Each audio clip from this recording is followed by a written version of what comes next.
اعوذ باللہ من الشیطان الرجیم بسم اللہ الرحمن الرحیم رب اشرح لی صدری ویسر لی امری واحلل عقدۃ من لسانی یفقہوا قولی۔ میں ہوں آپ کا اردو ٹیچر وقاص اعظم اور آپ کو Noor school and college Google classroom میں خوش آمدید کہتا ہوں۔ عزیز طلبہ، ہم فرضی شخصی خاکہ مرید پور کا پیر پڑھ رہے ہیں، جس کو لکھنے والے پطرس بخاری یعنی کہ احمد شاہ بخاری ہیں۔ ہم نے گزشتہ لیکچر میں پڑھا کہ لوگوں کی مصنف کے بارے میں کیا سرائیاں کیا ہیں، لوگ کیا اندازے لگا رہے ہیں۔ کچھ لوگ کہتے ہیں کہ اس پہ غبن کا الزام ہے، کچھ کہتے ہیں کہ اس کی بدعنوانیوں اور گپلوں کی وجہ سے اس کا باپ اس کو گھر میں داخل نہیں ہونے دیتا، اور کچھ لوگ کہتے ہیں کہ یہ مرید پور میں کوئی چوری کر کے آیا ہوا ہے، اس وجہ سے وہاں سے ہجرت کرتے ہی اس کی بنی ہے۔ پھر مصنف کی اپنے بھتیجے کی تعریف کرنا، وہ کہتا ہے میرا بھتیجا جو ہے وہ دیکھنے میں تو عام بھتیجوں کی طرح ہے، لیکن ایک خوبی اس میں بڑی کوٹ کوٹ کے بھری ہوئی ہے کہ وہ بڑوں کا احترام کرتا ہے۔ پھر اس کے بعد مصنف کا کانگریس کے جلسوں میں شریک ہونا۔ مصنف کہہ رہے ہیں کہ ایک سال کانگریس کا جلسہ جو ہے وہ میں اس میں شریک ہونے کے لیے گیا، بلکہ یہ کہنا چاہیے کہ جلسہ خود چل کے میرے پاس آیا اور میں نے اس میں شرکت کی، اور میں ان جلسوں کے حالات و واقعات اپنے پاس لکھ لیتا تھا۔ مرید پور کے گزٹ میں مصنف کا چرچا ہونا ایک عارضی گزٹ ہے، جو مصنف کے بھتیجے کی وساطت سے اس گزٹ میں مرید پور کے میں جو مصنف ہے اس کے جو خطوط ہیں، جو اپنے بھیجے کو حال و احوال ان جلسوں کانگریس کے جلسوں کا لکھ کے بیچتا ہے، اس میں شائع ہوتے ہیں۔ اس میں مصنف کا بڑا چرچا ہوتا ہے، اسے بڑی شہرت ملتی ہے۔ مرید پور کہ انجمن نوجوان ہند کا مصنف کو دعوت دینا۔ پھر اس کے بعد کیا ہوتا ہے جی، مرید پور کی ایک مقامی تنظیم ہے انجمن نوجوان ہند، جس میں مصنف کو دعوت دی جاتی ہے۔ مصنف مرید پور میں ایک بہت بڑا لیڈر بن چکا ہے۔ مصنف کا اس دعوت کو قبول کر لینا، مصنف جو ہے وہ پھر اس دعوت کو کیا کرتا ہے، قبول کر لیتا ہے۔ آج ہم اس سے آگے دیکھتے ہیں کہ اس فرضی شخصی خاکے میں کیا ہوتا ہے، تو آئیے پڑھتے ہیں اس سے آگے۔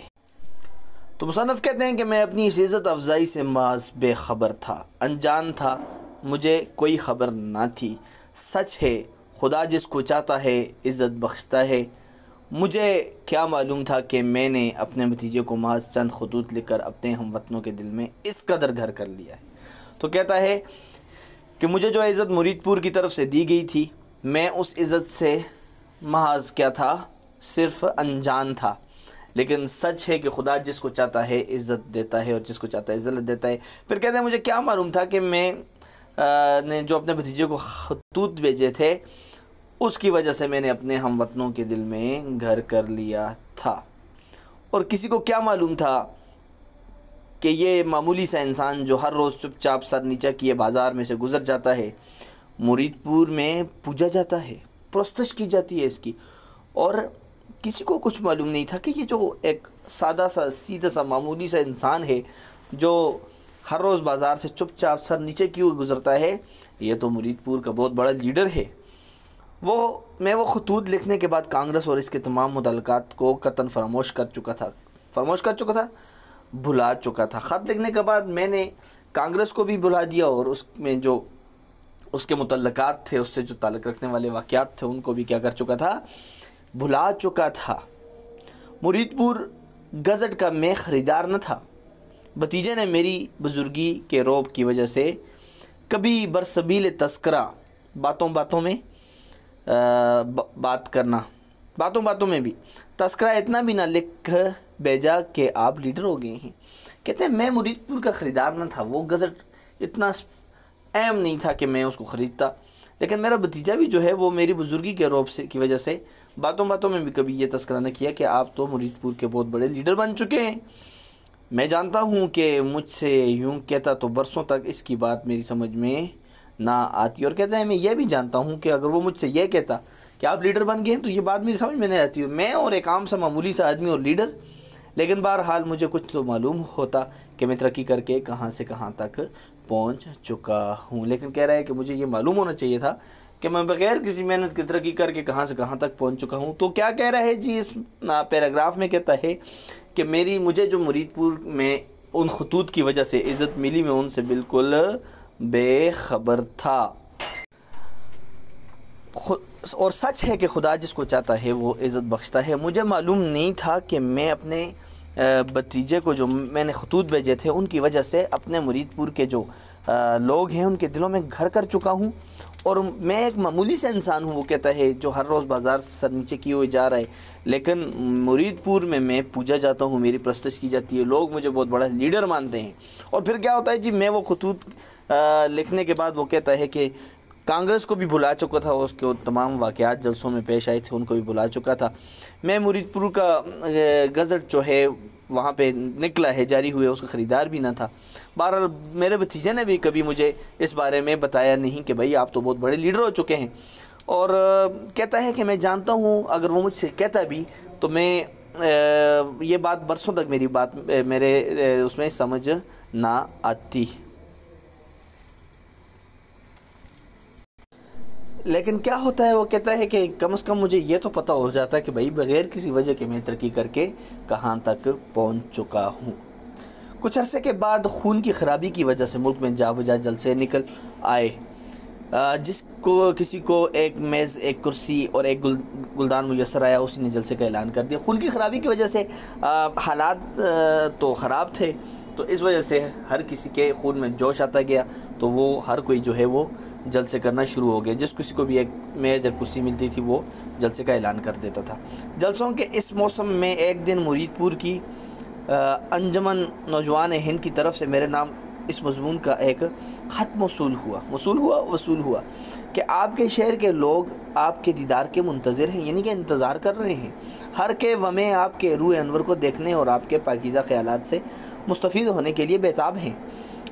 ہر کے ومیں چھوٹے بڑے تمام جو ہیں آپ کے چہرے مبارک کو اور آپ کے پاکیزہ خیالات سے فائدہ اٹھانے کے لیے بڑے بے چین ہیں، بڑے بےتاب ہیں۔ مانا ملک بھر کو آپ کی ذات مبارکات کی از حد ضرورت ہے، بہت زیادہ ضرورت ہے، لیکن وطن کا حق سب سے زیادہ ہے، کیونکہ خار وطن از سنبل و ریحاں خوشتر، کہ اپنے وطن کے، اپنے ملک کے جو کانٹے ہوتے ہیں وہ بھی سنبل و ریحان سے قیمتی ہوتے ہیں۔ کیا ہوتے ہیں؟ قیمتی ہوتے ہیں۔ تو کیا کہہ رہے ہیں جی؟ ہوا کچھ یوں کہ کچھ عرصے بعد مجھے ملک میں جگہ جگہ جلسے جلوس نکلنے شروع ہو گئے۔ جس کسی کو بھی ایک کرسی اور ایک میز میسر، ایک گلدان میسر آتا، وہ جلسے کا اعلان کر دیتا تھا۔ جلسوں کے اس موسم میں ایک دن مرید پور کی ایک جو تنظیم ہے، مقامی تنظیم ہے، اس سے میرے نام ایک خط موصول ہوتا ہے کہ آپ کے شہر کے لوگ جو ہیں وہ کیا ہیں جی؟ وہ آپ کے دیدار کے منتظر ہیں، آپ کو دیکھنا چاہتے ہیں، چھوٹا بڑا آپ کے چہرہ مبارک اور آپ کے پاکیزہ خیالات جو ہیں ان سے فائدہ اٹھانا چاہتا ہے۔ وہ کہہ رہے ہیں کہ مانا ہے کہ ملک بھر کو آپ کی ضرورت ہے، آپ کی ذات مبارکات کو بہت زیادہ ضرورت ہے، لیکن وطن کا حق سب سے زیادہ ہوتا ہے۔ پھر ایک فارسی میں بہت خوبصورت مثال دیتا ہے کہ خار وطن کے کانٹے از سنبل، قیمتی ریحان و خوشتر ریحان اور سنبل سے زیادہ بہتر ہوتے ہیں، یعنی کہ وطن کا حق سب سے پہلے ہے۔ اسی طرح کی 3-4 براہین کاتے دلیلیں، پکی دلیلیں کاتے کے بعد مجھ سے یہ درخواست کی گئی تھی کہ آپ یہاں آ کر لوگوں کو ہندو مسلم اتحاد کی تلقین کریں، نصیحت کریں۔ خط پڑھ کر میری حیرت کی کوئی انتہا نہ رہی۔ مصنف کہتے ہیں کہ میں پریشان ہو گیا، حیران ہو گیا، لیکن جب ٹھنڈے دل سے اس پر غور کیا تو رفتہ آہستہ باشندگان مرید پور کی مردم شناسی کا قائل ہو گیا، ان کی انسانوں کو پہچاننے کی حس کو ماننے لگا۔ کیا کہہ رہا ہے جی؟ کہتا ہے کہ بس اسی طرح کی جو 2-4 پکی دلیلیں مجھے دی گئیں اور مجھ سے یہ درخواست کی گئی کہ بھئی آپ یہاں آئیں اور ہندو اور مسلمانوں میں جو پھوٹ پڑ گئی ہے ان کو یکجہتی کی تلقین کریں، نصیحت کریں۔ پھر کہتا ہے یہ خط پڑھ کر میں بڑا حیران ہوا اور غور کیا، ٹھنڈے دل سے اس پر غور کیا تو آہستہ جو ہے وہ مرید پور کے رہنے والے جو لوگ ہیں ان کی مردم شناسی، یعنی کہ انسان کو پہچاننے کی جو حس ہے, جو قابلیت ہے, میں اس کا کیا ہو گیا, قائل ہو گیا. میں ایک کمزور انسان ہوں اور پھر لیڈری کا نشہ ایک ہی لمحہ میں چڑھ جاتا ہے. تو کہتا ہے میں ایک کمزور انسان ہوں اور لیڈری کا نشہ ایسا ہے جو ایک ہی لمحے میں انسان کو چڑھ جاتا ہے. اس لیے اس ایک لمحے کے اندر مجھے اپنا وطن بہت ہی پیارا معلوم ہونے لگا. کہتا ہے جیسے مجھ پہ لیڈری کا نشہ چڑھا تو مجھے اپنا وطن بہت ہی خوبصورت معلوم ہونے لگا.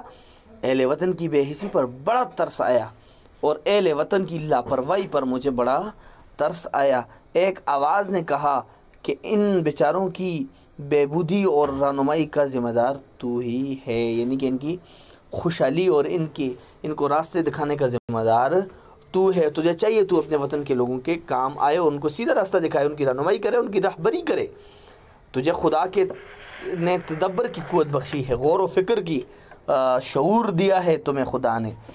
ہزارہ انسان تیرے منتظر ہیں اور بہت سارے لاکھوں ہزاروں لوگ تمہارا انتظار کر رہے ہیں. اٹھ کے سینکڑوں لوگ تیرے لیے ماخذر لیے بیٹھے ہیں, اور بھائی تمہارے لیے تیار چیزیں لیے بیٹھے ہوئے ہیں, کھانا لیے بیٹھے ہوئے ہیں. چنانچہ میں نے مرید پور کی دعوت قبول کر لی اور لیڈرانہ انداز میں بذریعہ تار خط کے ذریعے اطلاع دی کہ 15 دن کے بعد فلاں ٹرین سے مرید پور پہنچ جاؤں گا. کہتے ہیں اچانک ہی مجھے کیا ہو گیا, لیڈی کا نشہ چڑھ گیا اور میں نے کیا کیا جی, دوبارہ ان کو خط لکھا اور کہا کہ میں 15 دن کے بعد فلاں ٹرین سے مرید پور آ جاؤں گا. اسٹیشن پر کوئی شخص نہ آئے. ہر ایک شخص کو چاہیے کہ اپنے اپنے کام میں مصروف رہے. ہندوستان کو اس وقت عمل کی ضرورت ہے, یعنی کہ کام کی ضرورت ہے. تو کیا ہوا جی, مصنف کیا کہتے ہیں, مصنف کہتے ہیں یار میں بھی ایک کمزور انسان ہوں, گنہگار سا انسان ہوں, اور لیڈری ایک ایسی چیز ہے جس کا نشہ انسان کو فوراً ہی چڑھ جاتا ہے. بس ایک لمحے کے اندر ہی مجھے اپنا وطن جو ہے وہ دنیا بھر سے بہت اچھا معلوم ہوں, کیونکہ میں وہاں پہ لیڈر بن چکا ہوں.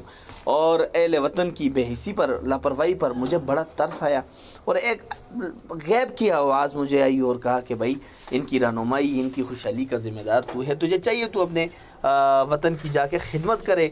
خدا نے تجھے غور و فکر کی قوت, طاقت بخشی ہے. اور کیا ہے جی, بہت سارے ہزاروں لاکھوں انسان تیرے وہاں پہ منتظر ہیں. اٹھ کے سینکڑوں لوگ تمہارے لیے آگے تیاری کر کے بیٹھے ہیں, کھانا لیے بیٹھے ہیں.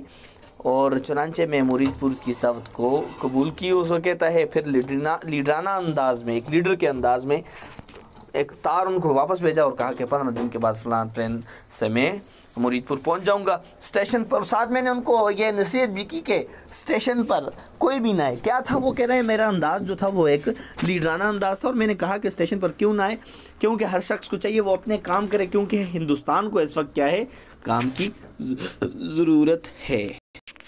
اس کے بعد جلسے کے دن تک میں نے اپنی زندگی کا ایک ایک لمحہ اپنی ہونے والی تقریر کی تیاری میں صرف کر دیا. پھر کیا ہوا جی, کہتا ہے کہ اس کے بعد جلسے کے دن تک, جلسہ جو انہوں نے منعقد کیا ہوا ہے اس کے لیے میں نے اپنا ایک ایک لمحہ, ایک ایک لحظہ جو ہے وہ اپنی تقریر کی تیاری میں صرف کر دیا, خرچ کر دیا. اور طرح طرح کے فکرے دماغ میں صبح و شام پھرتے رہے, اور طرح طرح کے فکرے, طرح طرح کے جملے, الفاظ جو ہیں میرے دماغ میں صبح و شام پھر رہے ہیں کہ میں نے اس تقریر میں کہنا کیا ہے. تو وہ کس طرح کے فکرے ہیں, کس طرح کے جملے ہیں, یہ ابھی ہم دیکھتے ہیں کہ ہندو اور مسلم بھائی بھائی ہیں.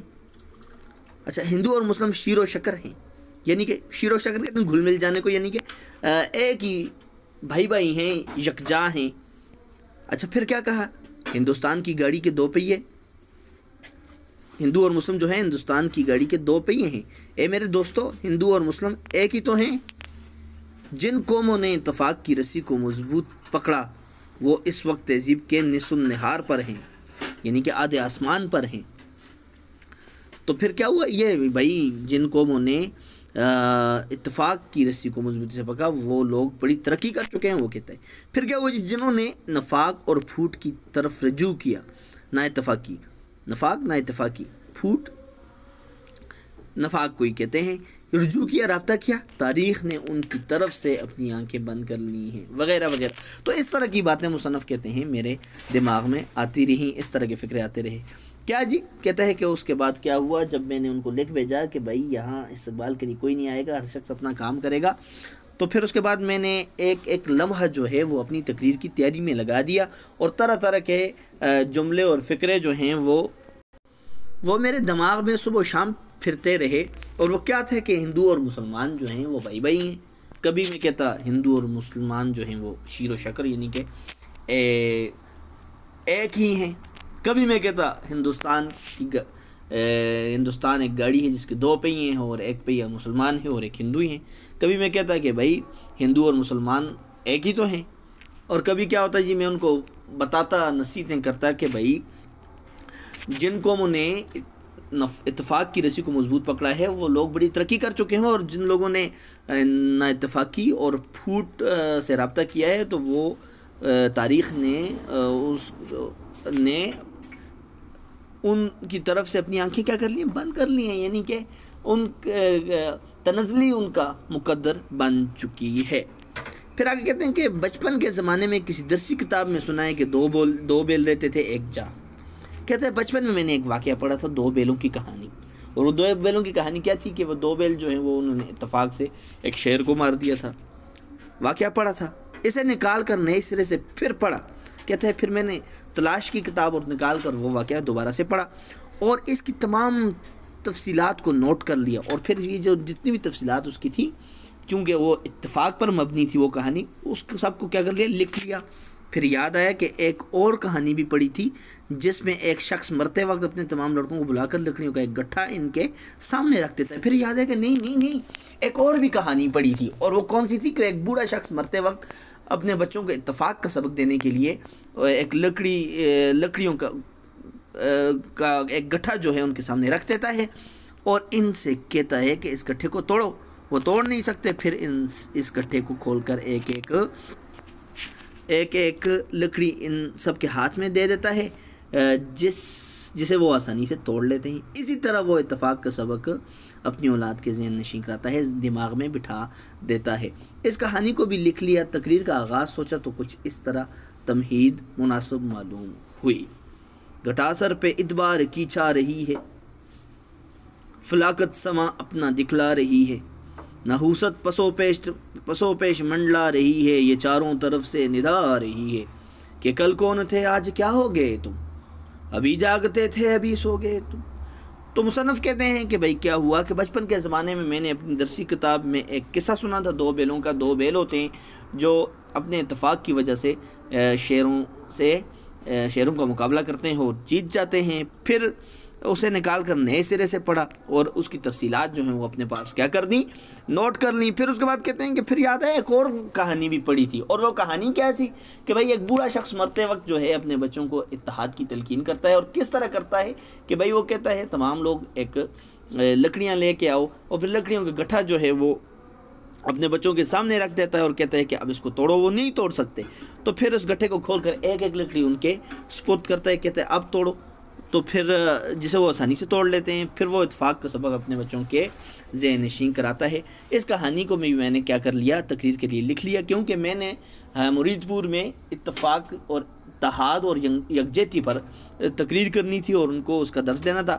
تقریر کا آغاز سوچا، تمہید سوچی، تو پھر مجھے مولانا الطاف حسین حالی کے یہ اشعار جو ہیں وہ مناسب معلوم ہوئے کہ گٹا سر پہ ادبار کی چھا رہی ہے، جو میں نے ابھی پڑھی کہ بھائی کالے بادل چھا رہے ہیں کس کے، بدقسمتی کے۔ ادبار کہتے ہیں بدقسمتی کو، فلاکت سما اپنا دکھلا رہی ہے، اور غریبی جو ہے زمانہ غریبی کا ہے، اور غریبی اپنا زمانہ اپنا دور دکھا رہی ہے۔ کس وجہ سے؟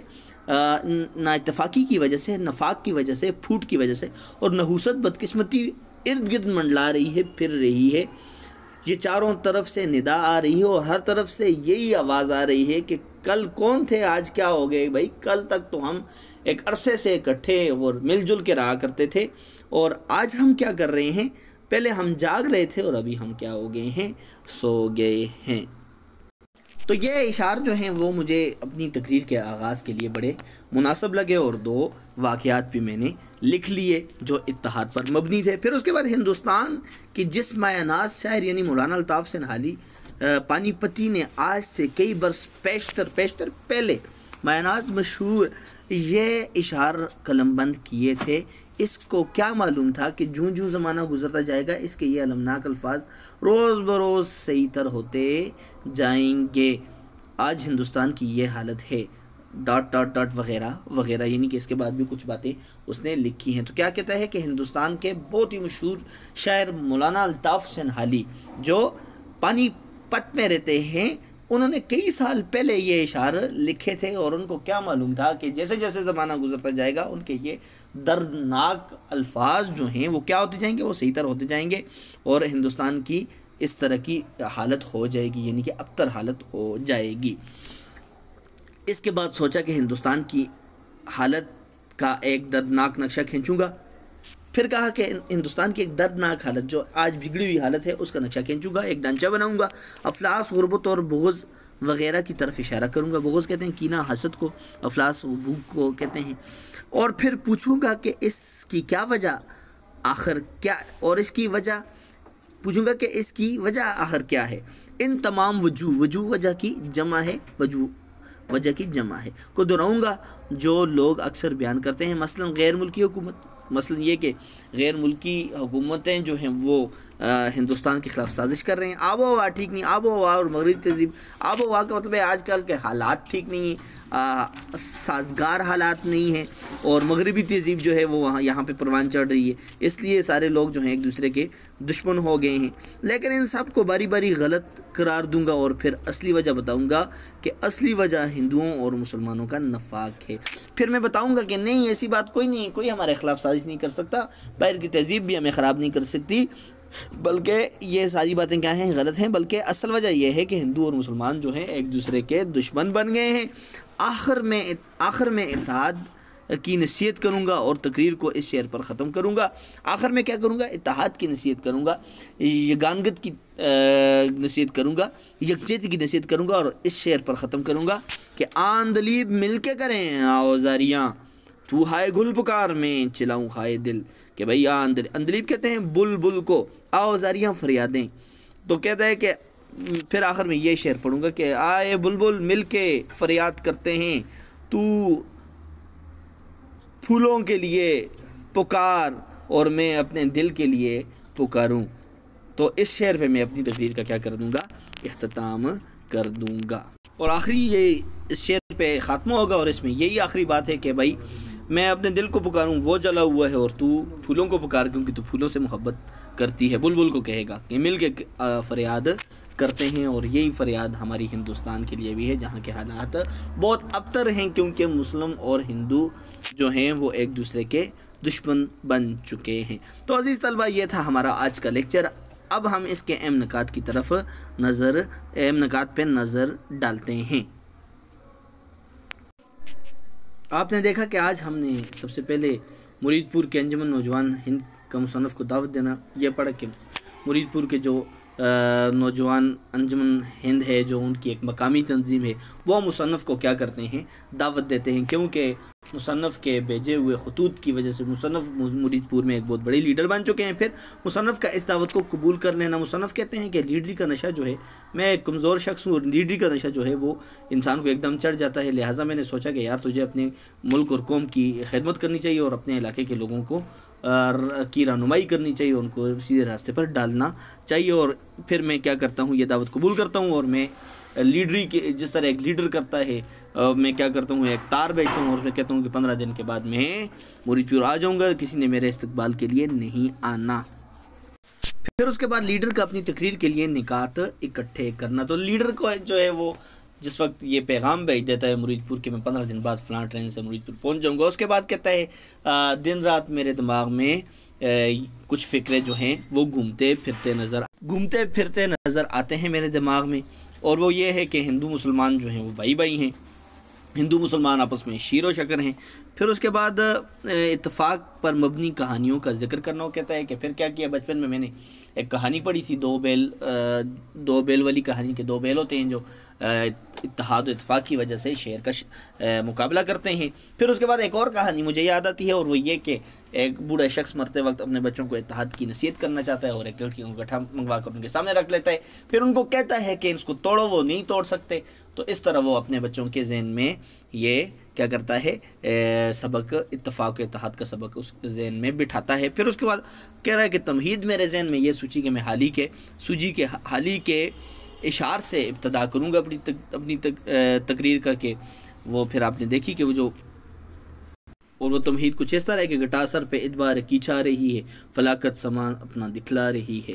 تو وہ یہ ان اشعار سے میں کیا کروں گا اپنی تقریر کا آغاز کروں گا۔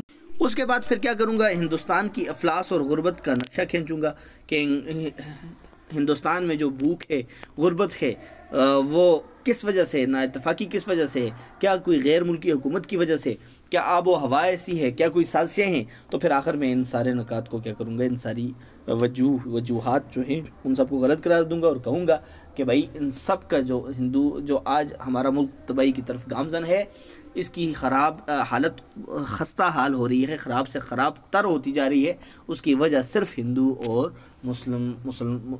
مسلم نفاق کی وجہ سے ہے، پھوٹ کی وجہ سے ہے، اس کی اور وجہ کوئی بھی نہیں ہے۔ تو عزیز طلبہ، یہ تھا ہمارا آج کا لیکچر۔